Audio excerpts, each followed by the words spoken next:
दिल्ली का लाल किला ये सिर्फ पत्थर और गारे से बनी एक इमारत नहीं है। ये तो जैसे हमारे इतिहास का एक जीता जागता गवाह है। एक ऐसा गवाह जिसने 400 सालों में बड़े बड़े साम्राज्यों को बनते और बिगड़ते देखा है। तो चलिए आज इसकी दीवारों के पीछे छिपी कुछ कहानियों को जानते हैं। सवाल से शुरू करते हैं। हम सब इसे लाल किला या रेड फोर्ट के नाम से जानते हैं, है ना? पर क्या हो अगर मैं कहूं कि ये इसका असली नाम था ही नहीं। असली नाम था किला-ए मुबारक, जिसका मतलब होता है धन्य किला या आशीर्वाद वाला किला। ये नाम इससे बनवाने वाले शाहजहां ने दिया था। तो फिर ये लाल किला नाम कहां से आया? भाई माना जाता है कि ये नाम अंग्रेजों की देन है, जो इसकी लाल बल। चलिए अब इस किले के अंदर चलते हैं, ठीक वैसे ही जैसे कभी बादशाह और उनके दरबारी चला करते थे। और शुरुआत करते हैं इसके शानदार मेन गेट से। ये है लाहौरी गेट। अब इसका नाम लाहौरी गेट क्यों? क्योंकि इसका मुंह उस जमाने के एक बहुत ही जरूरी शहर लाहौर की तरफ था। और कमाल की बात यह है कि एक वक्त था जब यहां से खड़े होकर आप सीधे बादशाह के दरबार को देख सकते थे। लेकिन फिर कहानी में एक ट्विस्ट आया। बाद में बादशाह औरंगजेब ने थोड़ी और सुरक्षा और कह सकते हैं प्राइवेसी के लिए इसके ठीक सामने एक दीवार खड़ी करवा दी। और ये बदलाव इसके बनाने वाले शाहजहां को बिल्कुल भी पसंद नहीं आया। वो उस वक्त आगरा में कैद थे और उन्होंने अपने बेटे औरंगजेब को एक खत में लिखा, तुमने इस दीवार को बनाकर मेरी दुल्हन के चेहरे पर घूंघट डाल दिया है। मतलब वो किले को अपनी दुल्हन मानते थे। अच्छा, जैसे ही हम गेट से अंदर आते हैं हमें मिलता है छत्ता चौक, या जिसे मीना बाजार भी कहते हैं। ये कोई आज का बाजार नहीं है, ये 350 साल पुराना है।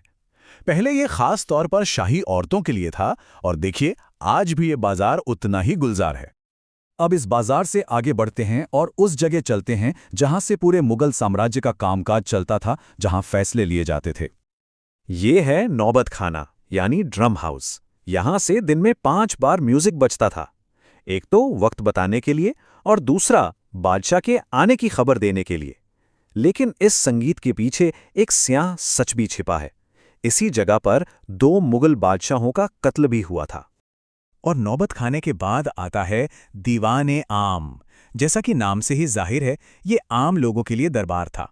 यहीं पर बादशाह अपने आलीशान सिंहासन पर बैठते थे, जिसे ईश्वर की छाया की गद्दी कहा जाता था, और अपनी प्रजा की परेशानियां सुनते थे। चलिए अब किले के उस हिस्से में चलते हैं जो और भी खास था। वो हिस्सा जहां हर किसी को जाने की इजाजत नहीं थी। ये बादशाह की अपनी निजी दुनिया थी।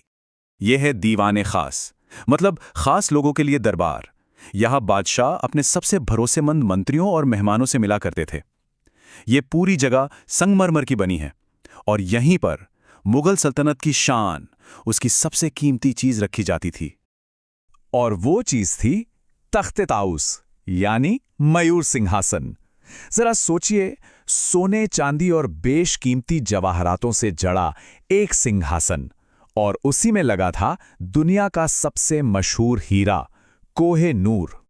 लेकिन फिर आया वो साल 1739, एक ऐसा साल जो मुगल साम्राज्य के लिए एक भयानक तूफान लेकर आया। ईरान के शासक नादिर शाह ने दिल्ली पर हमला कर दिया। शहर में भयानक लूटपाट हुई और वो अपने साथ तख्ते ताऊस और कोहे नूर दोनों ले गया। बाद में उस सिंहासन के टुकड़े टुकड़े कर दिए गए और वो इतिहास में हमेशा के लिए खो गया। खैर, दीवाने खास के अलावा एक और चीज थी जो इस जगह को जन्नत बनाती थी। वो थी नहरे बहिश्त, मतलब स्वर्ग की नहर। सोचिए, यमुना नदी से पानी की एक धारा लाई जाती थी जो इन महलों के बीच से होकर बहती थी और तपती गर्मियों में भी इन्हें ठंडा रखती थी। कमाल की इंजीनियरिंग थी है। और इसकी खूबसूरती को बयान करने के लिए दीवाने खास की दीवारों पर फारसी में कुछ लिखा है जो आज भी मौजूद है। अगर धरती पर कहीं स्वर्ग है तो वो यहीं है, यहीं है, यहीं है।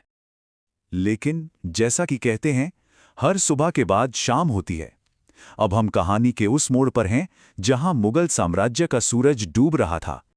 1857 की क्रांति के बाद किले पर पूरी तरह से अंग्रेजों का कब्जा हो गया और उन्होंने इसकी पहचान बदलने की कोशिश की।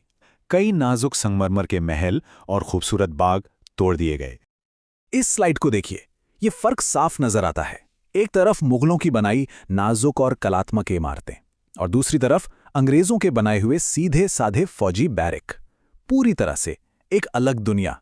और सबसे बड़ी विडंबना ये थी कि आखिरी मुगल बादशाह बहादुर शाह जफर पर उन्हीं के घर में, इसी लाल किले के अंदर, अंग्रेजों ने बगावत का मुकदमा चलाया। उन्हें दोषी ठहराया गया और देश से निकालकर रंगून भेज दिया गया। और वहीं अपनी बेबसी में उन्होंने ये शेर लिखा जो आज भी दिल को छू जाता है, कितना है बदनसीब जफर, दफन के लिए 2 गज जमीन भी न मिली कुएं यार में। लेकिन एक साम्राज्य का अंत इस किले की कहानी का अंत नहीं था। 1947 में इसने एक नई सुबह देखी, एक नए देश का जन्म देखा, जब भारत के पहले प्रधानमंत्री ने यहीं से तिरंगा फहराया।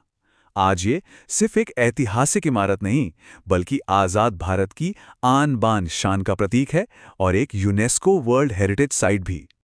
तो लाल किला सिर्फ एक इमारत नहीं है, ये तो समय का वो गवाह है जिसने सब कुछ देखा है। जरा सोचिए, अगर ये दीवारें बोल पाती तो साम्राज्य, बगावत और आज़ादी की न जाने और कितनी ही अनसुनी कहानियां हमें सुनाती।